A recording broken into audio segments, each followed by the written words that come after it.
We are now live. Cool. So YouTube people can see us. Can you see my slides? No. Now can you see my slides? Look at us. You're in for a show. Cool. Good evening, everyone.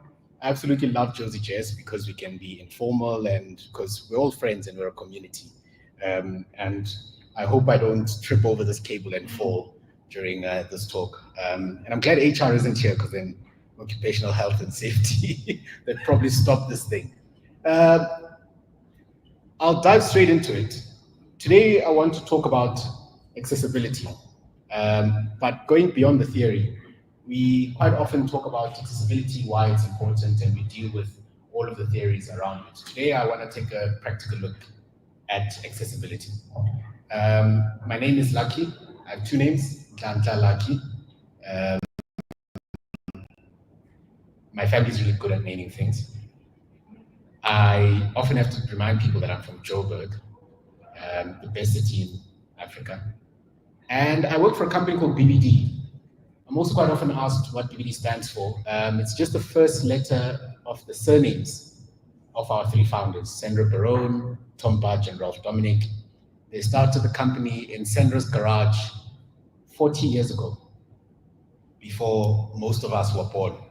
And they've now grown it, well, it's now grown to be a company of almost 1,300 people spread all over the world, in all of those countries. My job, slightly different from most developers at BBD. I look after a team called ATC. We do some research and development.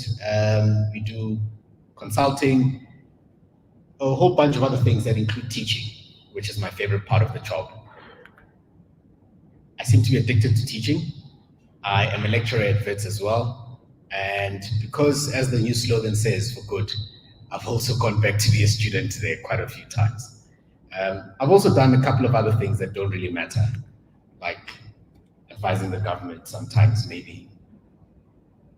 Most important thing is that I'm a co-organizer of Jozi.JS. It's a bit of an old slide, but we also used to, yes. Thank you. We also piloted something called Soweto.JS just before lockdown, and we're hoping that one day we'll be able to bring it back. But I'm also involved in a bunch of other meetups. This is the most important thing for you to know about me, is that my Twitter handle, I refuse to call it X, is @Nkosi. And I appreciate tweets, letting me know what you think of this talk. Yeah, let's connect. Okay, enough of there's a camera, so I can't use the word I was going to use. Enough of the preparatory entertainment. I'm getting old. And I've realized that I'm getting old because things are painful. I get up too quickly from a chair and I just hear snap, crackle, and pop all over like I'm Rice Krispies. I fall playing sports and I get injured and it doesn't heal from a jog or like a shower. Interesting things have started happening, including getting injured. But to try and make sure that I can recover, I decided I should probably start getting a little bit fitter. So I decided to join the gym. Yeah. The gym is very, very intimidating. You get in there and you see people lifting 1,000 kilograms and a baby on top of the weight, and it's just absolutely terrifying. So I realized that the gym isn't for me, and I should probably do something that's a bit more aligned with the things that I enjoy. Sports. I enjoy two sports in particular. I love playing soccer. Our soccer coaches are over there at the bar. Absolutely love playing soccer, and I love riding horses. Very, very different sports. Soccer and horse riding. Although not like that, but more like that. I get injured a lot. I do two sports, one where people are known for faking injuries, even if you just sneeze at them. And the other way, even after they fall and break their hips, they'll always pretend to be okay just to try and finish off their competition. So it was quite funny when soccer led to this injury over here, where I caused some really serious damage to my knee and I had crutches and I was wheeled through airports like luggage all over the place. But the very interesting thing started happening while I was injured. And that's that I started getting really, really grumpy.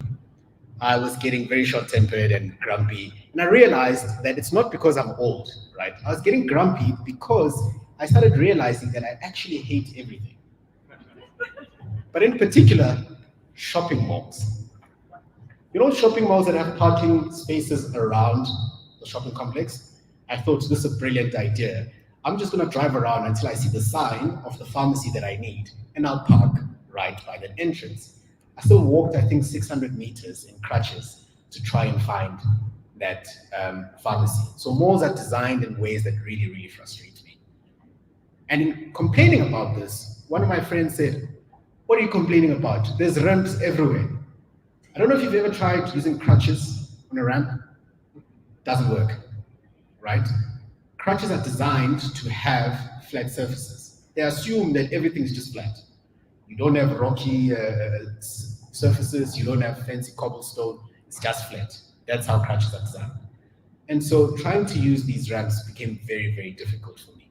And in my frustration, I started thinking, who do I write this long email to? Is it the branch manager of the mall? Is it the construction company? Who's responsible for making this space so inaccessible for me? And thinking about responsibility, I started wondering, with the systems that I built, who's responsible for making sure that those systems are accessible to every single person that can potentially use our software? Definitely not me. Before I answer who, I think it's important for us to just have some terminologies aligned. My title had Ali in it, or A11Y. That's just a numeronym, where 11 is just the number of characters between the first and the last. Hey, tech people like being fancy with how we name things. But accessibility really, the dictionaries all sort of like come towards this definition, where they say it's the quality of being easily reached, entered, or used by people who have a disability. I'm not particularly happy with the definition. The definition that I like a bit more is what web accessibility is, which says web accessibility means that the websites, the tools, and the technologies are designed and developed so that people with disabilities can use them. I'm still not really happy. I'd rather say with digital accessibility needs can use them. Specifically to make sure that as many people as possible can perceive what we build, can understand what we put out, can navigate and interact with the web and the things that we build on the web. So to answer the question on whose responsibility it is, I'll start with the answer straight away. It's actually every single person that's involved in building software. I mean, we've long agreed that this isn't enough, right? It working on one developer's machine just isn't enough. So it baffles me that we are still comfortable with shipping code that works for some people, but not others. It absolutely baffles me. And the fact that we need to debate why we need to focus on accessibility needs also just confuses me just as much. And then I'm always asked, yes, but the cost of it. Well, the cost of not addressing accessibility needs also affects the bottom line, especially when you consider that about 15% of the world has digital accessibility needs. When I say 15%, okay, until you imagine how much 15% of Amazon's revenue is, and you imagine all of that money in your own pocket, the numbers start looking very, very different now. So 15% matters a lot. And us failing to address accessibility needs can actually lead to lost revenue. Even scarier, it's actually becoming a legal requirement across the world. I think Germany this year put it, well, the European Union made it law a couple of years ago, and then Germany made it law that all their public sites, so all the government websites, need to pass a certain level of accessibility grading. Other European countries are going to follow, and if there's one thing about South Africa, we will follow very, very quickly. You saw with GDPR and Poppy, guess what? This will be every developer's nightmare when you now need to turn your 2,000-page website and make sure that it's accessible within a year. So the legal framework is coming down. We're seeing a lot of laws coming into effect all across the world.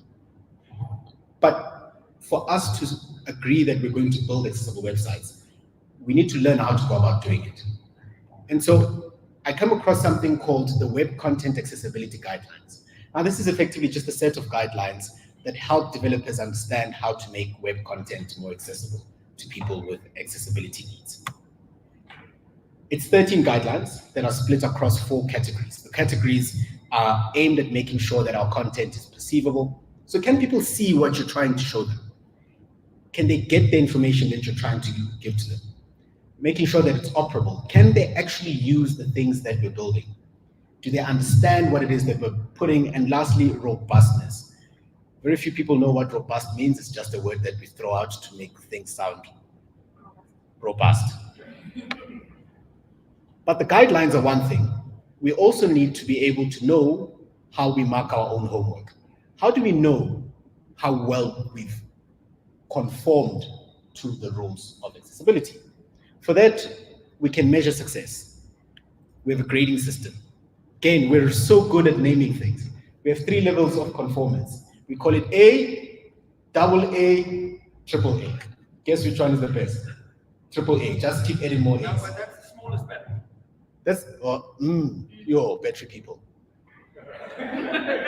We just spoke about how I hate mall developers. You just created new enemies for me. New people to hate battery developers. Triple A should be bigger. But what this actually speaks to is the simplest things to address all the way to the more complex things. When I say simple things, I mean things like alternative text. You have a beautiful picture of a pink rose and you want me to do a recapture and you ask me, what color is the rose? So many people are gonna fail that capture because I can't actually see it there. I mean, that's a really bad example because if your alt text says pink rose, I'm sure I can write a bot that will read that alt text and answer it. But it speaks to things like alternative text, making sure that keyboard accessibility is there.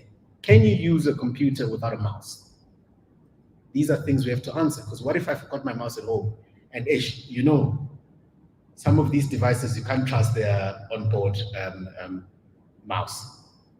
The interesting thing is that the most common problems are actually the most easy to address.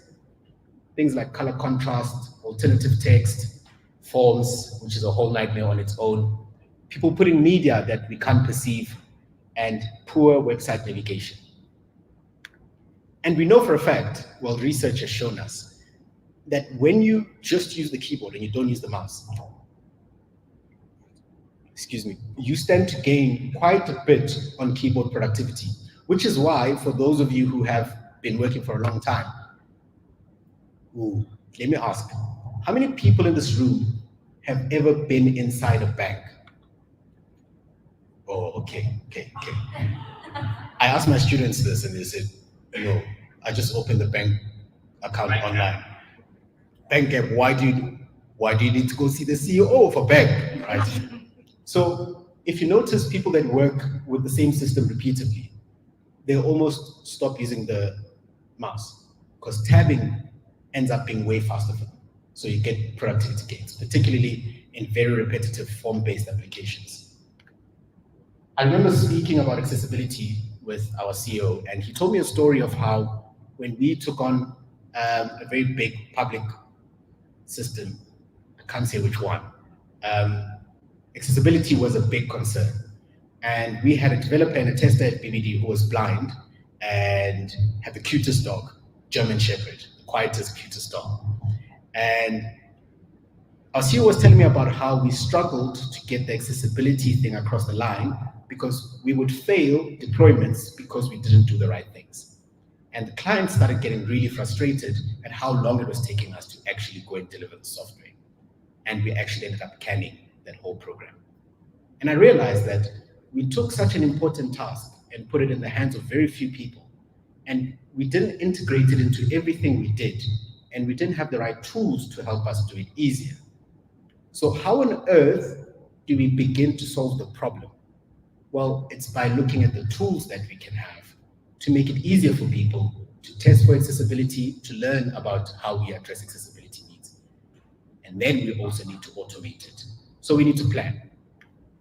In effect, the rest of this talk is basically going to be me telling you about how everyone that's involved in software development can address accessibility needs. I'll start with my favorite people, testers. My goodness, especially on a Friday. How do we go about testing for accessibility needs? How do I test for color blindness if I'm not colorblind? These are the questions that we have to answer. So I found this thing, it's called the Web Accessibility Evaluation Tools List. It's effectively a website that shows you all the publicly known tools by the W3C. The cool thing about this website is that on the left-hand side, it's got filters for you. So if you're looking for a tool that specifically checks for the German law, on how well you pass the German guideline, there's a tool for it. If you're looking for something like color contrast specifically, there's a tool for it. I'm going to save you some time and take you through a list of my favorite tools that pretty much covers the broad range of things that you would need to address. To do this, we need a test website. I was going to use BBD's site, but I like my job. So I found this website. It's called the Medical Mysteries Club. And let me just mirror my display.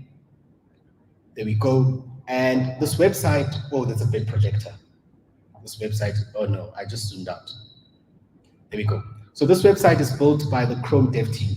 And they say that it was built intentionally made inaccessible for demo purposes. This is going to be tough with a mic. So at first glance, this website looks pretty standard. I don't see anything obvious that's wrong. Since we're talking about the Chrome dev team, I'll start there. So first tool, shipped right in your browser. You've got a tool called Lighthouse. Lighthouse is cool, and I'm sure since most of us are web developers in here, you'll be familiar with it.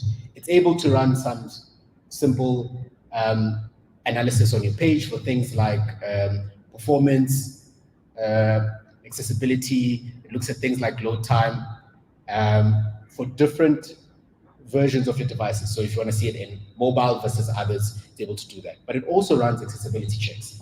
So you'll see that it's given this page a score of 66 out of 100. The cool thing is that it also starts telling you issues that are on your website. So it tells you that this element here, and it shows you the button itself. This is the problem with the elements. Buttons don't have accessible names, so it actually breaks them down to you. It also then starts telling you things like, these are the audits that you did pass, these are the ones that are not applicable to you. And my favorite is, it also tells you somewhere here, things that you need to go and check manually, right? And one of those things is how interactive your controls are and whether you can get them to focus without using a mouse. So can you actually go and click in there without a mouse? Can you get into that box for you to start typing things? And this brings me to my second favorite tool, which is called Wave. So Wave is an extension that you can add to your Chrome browser or Firefox, whatever browser you use. And when you wave a page, it becomes an option here. And when you click Wave a page, it will actually go and annotate the page that you're on, showing you all of the issues that you have. So you'll see it's telling me that I've got 6 errors, contrast issues. It gives me all sorts of things like problems with my ARIA attributes.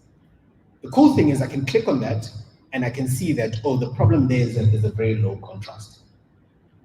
If I go to my contrast checker here, it also means that I can start playing around with what these numbers are to see that if I make that just slightly darker, I now pass.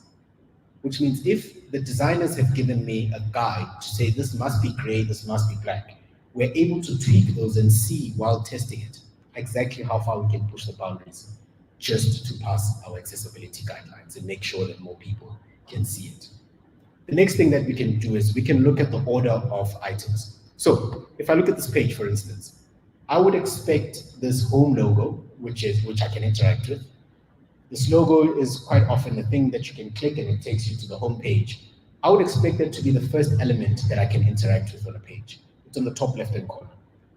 But when we actually look at the order of the page, we see that the first element is actually the subscribe button. The developer might think this is the most important thing I want to put in here, but what we're actually doing is we're breaking the structure of the code. And when you look at it visually, the subscribe button is at the bottom, but it's actually sitting or in the structure of the page, in the tab order, it's the first thing that you focus on. So people who can't see will often use screen readers or people with poor vision to read what's going on. And things like this affect the structure and the logical layout of the page. So if I get in here, in fact, if you take a look at it, our input box that we need to enter into to subscribe to begin with is not even landmarked. Like we can't actually even tap into it, right? So these are the problems that visually you don't see because you've got a mouse and you can click into anything. But keyboard accessibility becomes very important. So Wave is one of my absolute favorite. You can even see what the website looks like if you turn off all of the styles. So it's a really, really, really awesome tool. We spoke about Lighthouse. We spoke about Wave. We spoke about how Wave is an extension that you can add.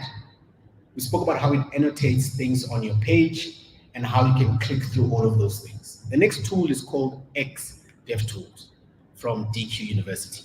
This is really cool. It's an extension or an add-on that goes into your developer tools, and you can run similar assessments like we saw with Lighthouse. This is what it looks like. I'm showing you a screenshot because by the time I put this slide deck together, my free trial had already expired. So if you're looking for a really, really high enterprise grade solution, X is probably your best bet. If you're building mission critical systems where you must make sure that everyone can access everything, then this is probably your best bet. But we're going to look at some open source solutions as well, as we just saw those two. Moving on to the next group of people, project managers, product owners. They go by many names. One thing they need to do is plan. So I realized that for me to address accessibility issues on existing websites, I need to be able to see where we are as a system, and we might need to address issues over a longer period of time. So I need to have a dashboard where I can track how we're doing after each release. And that led me to my actual favorite tool. It's called Pally, the automated accessibility testing panel. Pally is a command line tool. You can get the NPM package. You can install it. Well, how you use it is that you just call Pally and you give it a URL. Pally will take that URL and go and run a test on that website to make sure, or to actually assess the accessibility of that page.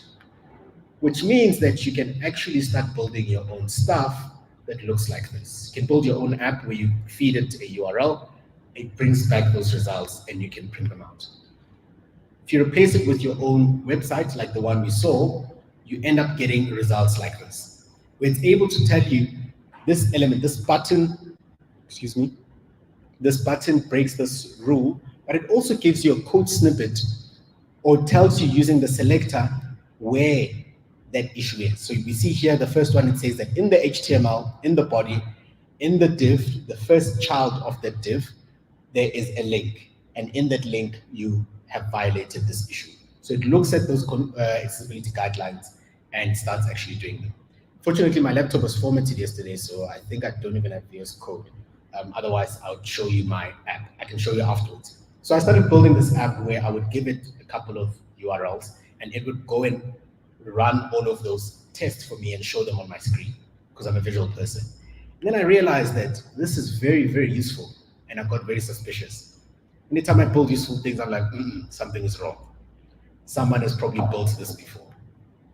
So I went searching and I found something called Pally Dashboard, where you can run this yourself, deploy it to your own website.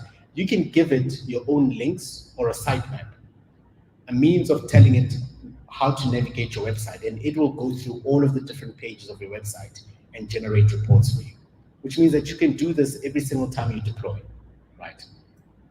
But if the only time we test for accessibility issues is after we've deployed, we're already too late, because fixing them is going to cost even more. Besides, we know devs and testing, right? Rudy loves testing a lot. Other devs.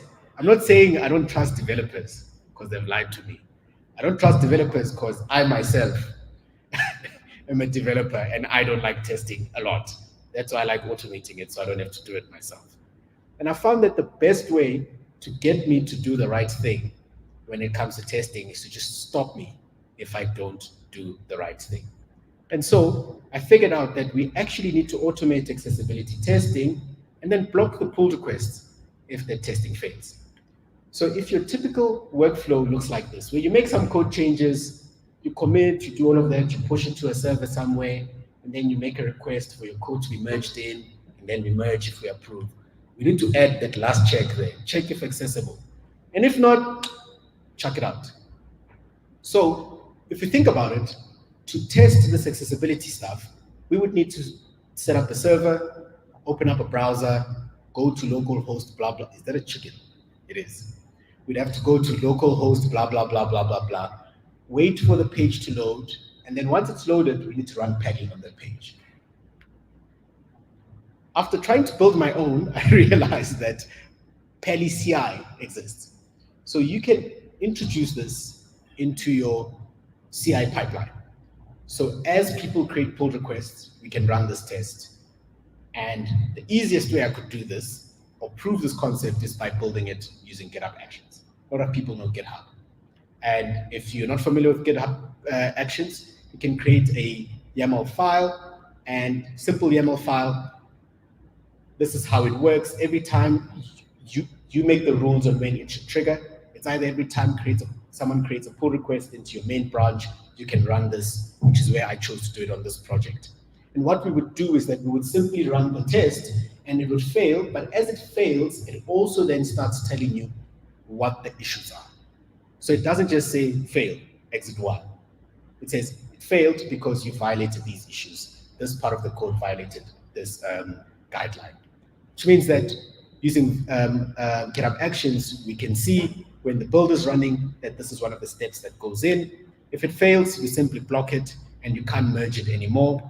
But if it passes, then you can go in. And again, you can see those details in there.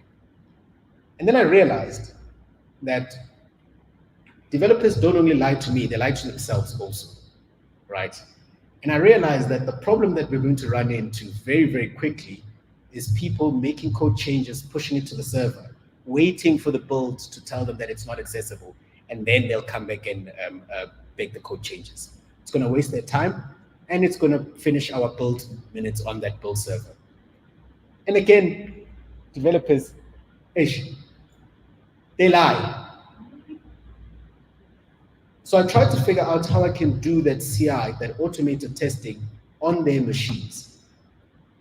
To test locally in a typical web ecosystem, we need three things. We need a test runner, an assertion library, and because we're testing front-end things, we typically need a browser. But we don't need to see it, we just need to be in memory. So we use something called a headless browser. These are just examples of the different tools that you get in each of these categories, and one of my favorite is called Jest, because it falls within these two categories of being both a test runner and providing an assertion library. On its website, they describe it as a delightful JavaScript framework. I don't think very many frameworks are bold enough to do that. But if you're new to Jest, Jest is pretty simple. It allows us to write code like this. If we have a function called sum that just adds up two numbers, we can write tests that describe what it is that we're trying to do. So we can say, we test, or this test that if you add 1 and 2, it'll equal to 3, for instance. And the way we write it, it's very expressive. We say we expect the sum of 1 and 2 to be equal to 6. So all it's doing is it's asserting that what you've given it is true, and if it's not true, it breaks, right?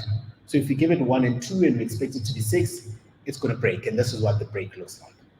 It tells you that we expect 1 and 2 to equal to 3, or rather from the test, it says it expected 6, it received 3, therefore it failed, right? So it looks at the conditions that you gave it and just matches it up. So you still have to write those tests yourself. I then realized that I can combine this with X, the open source library of X, to start testing the static HTML.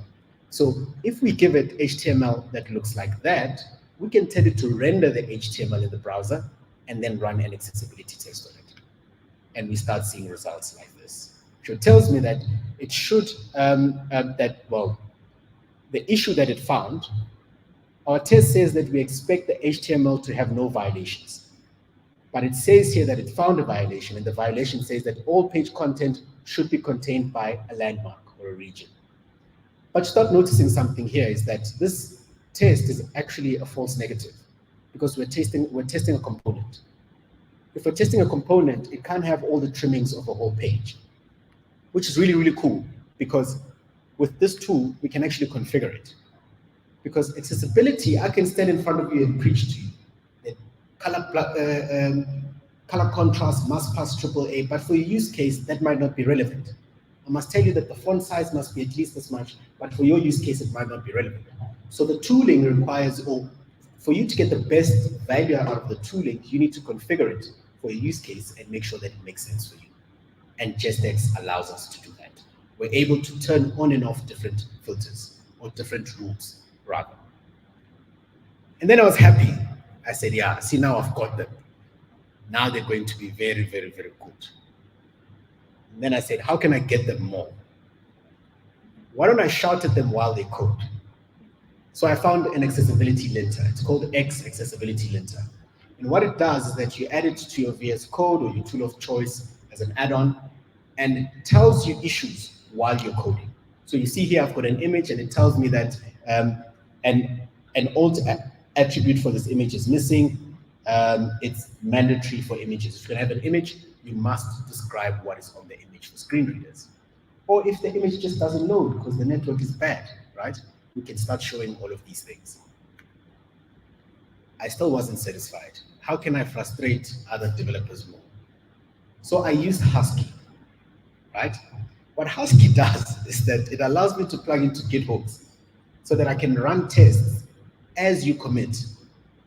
So you think you're done with your feature, Git commit, got you, failed. So it allows me to run any of the tests that we want, blocking you from even committing inaccessible code. It's a bit extreme, but in some cases, I think it might just be necessary. Let's recap. We looked at building monitoring tools with Pally and Node. We're able to look at dashboards, build our own, and use Pally dashboards. And we're able to monitor and track our accessibility stuff through time. We looked at manual-ish testing, where we're able to use Lighthouse and Wave, and we're able to use Xtools. And then we started asking the question, how do we automate all of this? And how do we gatekeep the quality of our code? And we looked at GitHub Actions and CI/CD pipelines, and we automated it using tools like JS, Pally CI, and Husky with GitHub hooks, or with Git hooks rather. Then I realized I almost have everyone. There's one group of culprits, actually, designers. How do I get them? Most designers in our space use Figma. So I went to Figma and I found a couple of tools there as well. There's one called Able, which tries to simulate what colorblind people experience when they look at your design. So it's able to tell you what passed and what failed, but it's also able to let you choose the different kind of simulations you want to get with different types of color blindness. I found one called Contrast Checker that checks the contrast as we've discussed. And then I found one called Focus Order from Microsoft Design that focuses on focus order.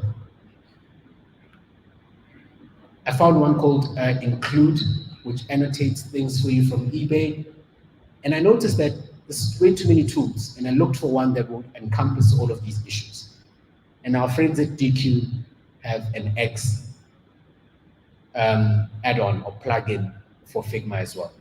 And the cool thing about X is if we're using it across all of our different parts of the SDLC, it means that everyone starts speaking the same language.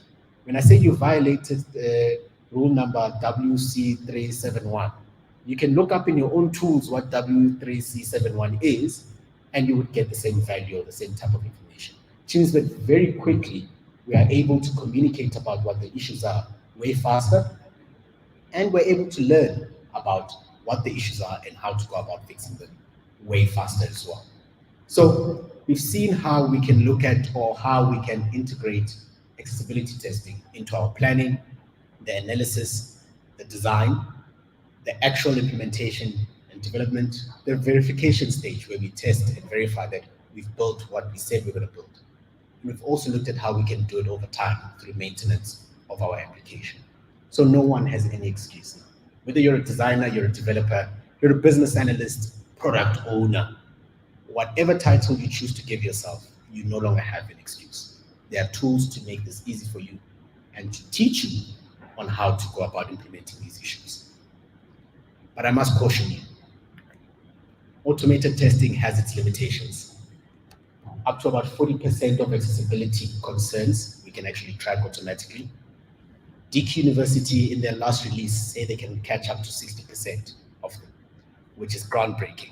But still, we can't automate things like looking at the language that you use on your website. Do you say, click here the tool in order to proceed with your purchase? Or do you say buy, right? So even the language that we use on our websites, we need to make sure that it can accommodate as many people as possible. It's also prone to false positives and false negatives, as we saw with that example where it told you about regions, right? And it does this because it misses context. You need to provide context for the tool, and you need to customize the tool to make it work for your scenario. And it cannot test for the user's experience. I might have red-green color blindness, but my red-green might be, red-greenish. And someone else's red-green might be reddish-greenish. So it does not replace user experience testing, where you take your product, you put it in front of people, and you say, can you use it? I'll close off by quoting a modern philosopher. You might know him, Comrade ChatGPT, who says it's important to remember that automated testing should be used in conjunction with manual testing, and that user testing in order to ensure the highest level of accessibility. My name is Lucky. Thank you.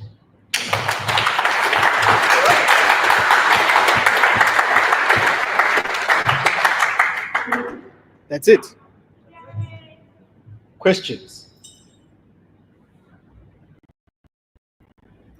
There's a question at the back. I think there's a microphone. You had a question and you forgot it. Ish. It happens sometimes. Can I help? Maybe. Is there a... Let's see. There. You have the question? There's a question at the back.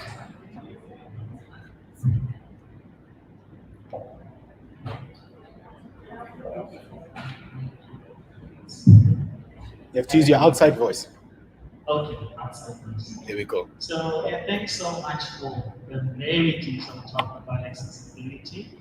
And it does seem like no one is safe, from designers to anyway, so even pipelines now. So it's very interesting. But I have to ask, why the so in-depth focus on accessibility? Because I'm still new in this game, and I just build a website and once everyone can see it's fine. But why so much focus on accessibility? That's a good question. Because people often treat accessibility needs as a nice to have, as something to brag about. But it's actually just as important as, say, security. It's just as important as functionality. It is functionality, actually, right? If I have a white background and I write white text, can you buy on my online store? Probably not. And if you don't think about these things and factor that into how we design and build our systems, we're actually losing business. Not just that, but software over the last 10 years maybe has changed in that in the 2000s, technology was something you opted into. You chose to bank online. You chose to go to shop online. You chose to do things online, but that's becoming less and less of a choice, right? People are being forced more and more to engage digitally. To go and get an ID, you must book somewhere. To get a driver's license in South Africa, you need to book online. You can't just show up at a traffic department. So technology is becoming less of a choice that people have the luxury to opt into and becoming a necessity, which means that it's impacting daily life. And it's also becoming a matter of life and death in quite a number of situations. And so if you're building an emergency SOS system and your button is white on a white background, or the SOS is white there and I can't press help, right? Or I have to type out my address, but you say address line 1, right? Address line 2, as opposed to just saying my location in a big blue button, right? These are the type of things that actually matter and starts impacting people's lives. So the more technology we force into people's lives, the more we have to think about how it impacts them. I hope I answered your question. Thank you.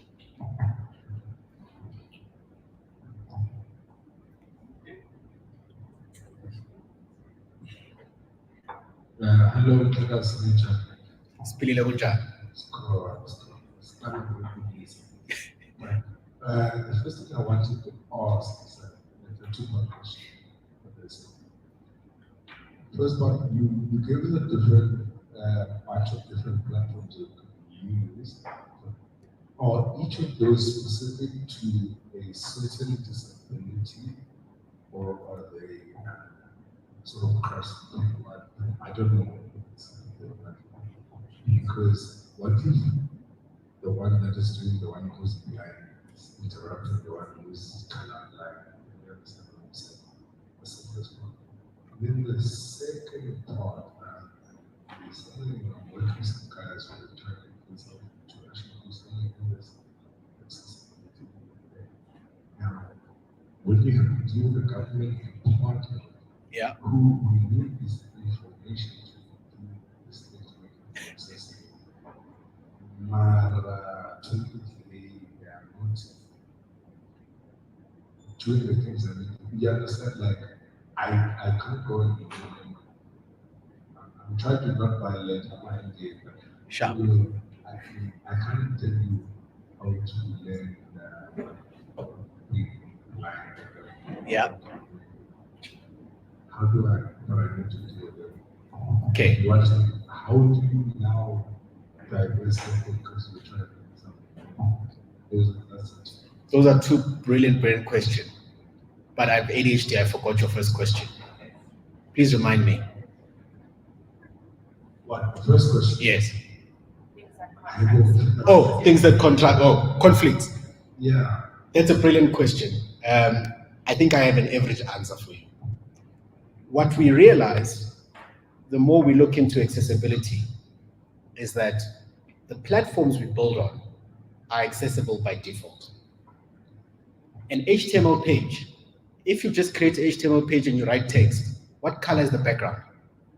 White. The text, black. The highest contrast you can have. When you use a form is very clear. This is a label, this is an input, this is a text area, this is a button. The browser itself is accessible by default. Guess who brings the problems? Us. We find that a lot of the education around accessibility is less about what you must do and more about what you should avoid. You have an animation, right? Call a doctor. The doctor comes spinning in. Confetti animation, woo, right? You've used 1 gig of data already downloading that high-res image of the doctor, right? So when we talk about digital accessibility needs, the question we are answering is how do we build something that is usable by as many people as possible? So when we talk about making it accessible, that's why I said it's not about disabilities only. It's about the context in which your things operate in, which means you even have to ask the question, what if the person is on a phone, a small screen? What do we do when the network becomes slow?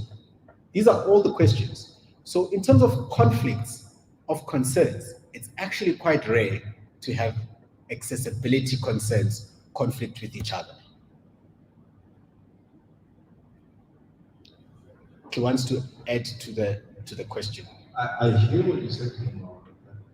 I'm saying the conflict of how to program for this disability and that disability. I don't think they conflict. I've never. I don't know. Yeah. So what I'm saying is by default, the platform itself is very accessible, and the chances of building something that breaks for another very, very low. Very, very, very low. Happy. And then on the second question, you were asking about how do we, the system is offline 3 hours a day. How do we prioritize accessibility versus making sure it's online? I think that was the question. How do we bring in these concerns? I'm saying, like, if you have your own business, okay, you're trying to help people. But yes, how do you help people? Now we need ourselves.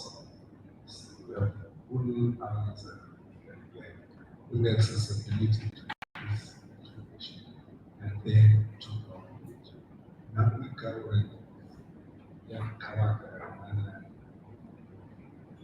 I think so.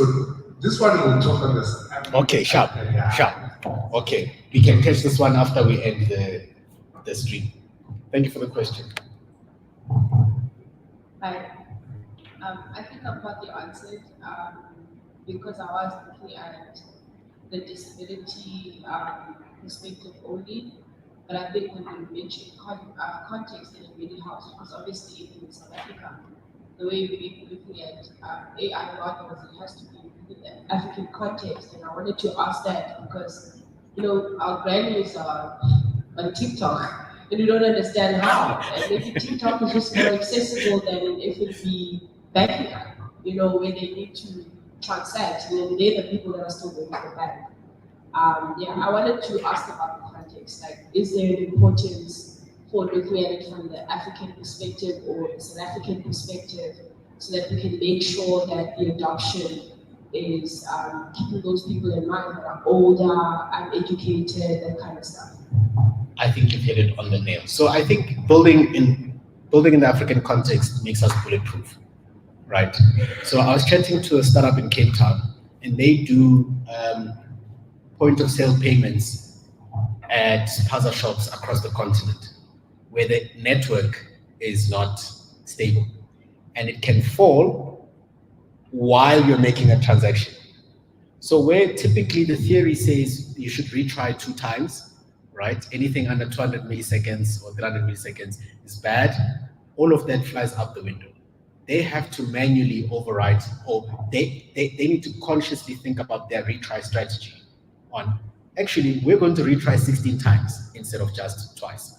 Because we know that the context we operate in, the network is very spotty. Where they say, in fact, we're going to cache very aggressively because we don't have the luxury of always being online. So these are the type of things that make us build resilient. Hey, that's another word, resilient. Resilient and robust systems. So context is everything. TikTok is a very interesting solution because a few years ago, I had to build a similar solution for a client.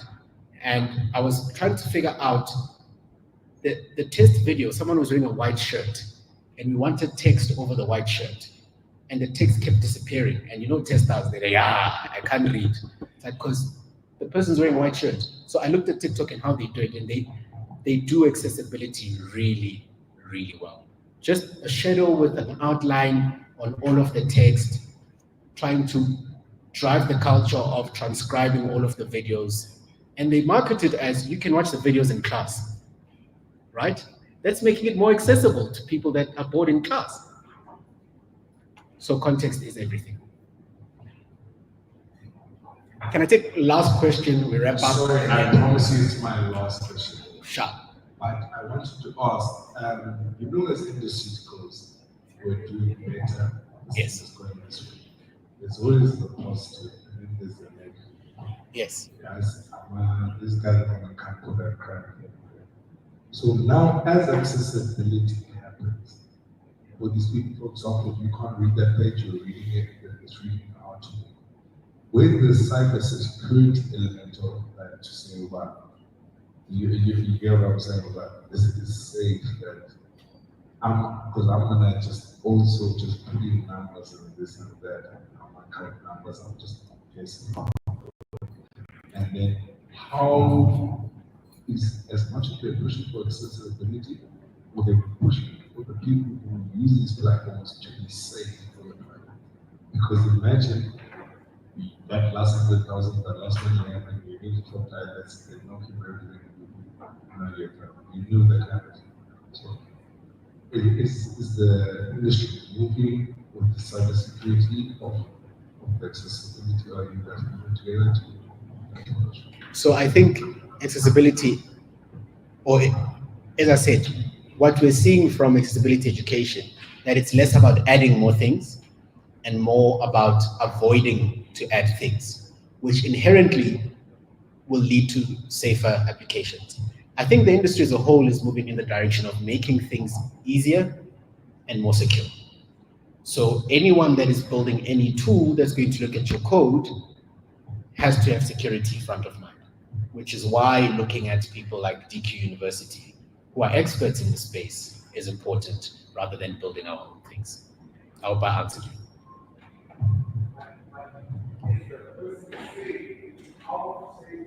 Yeah, pretty much. Yeah, because we are not adding things with accessibility.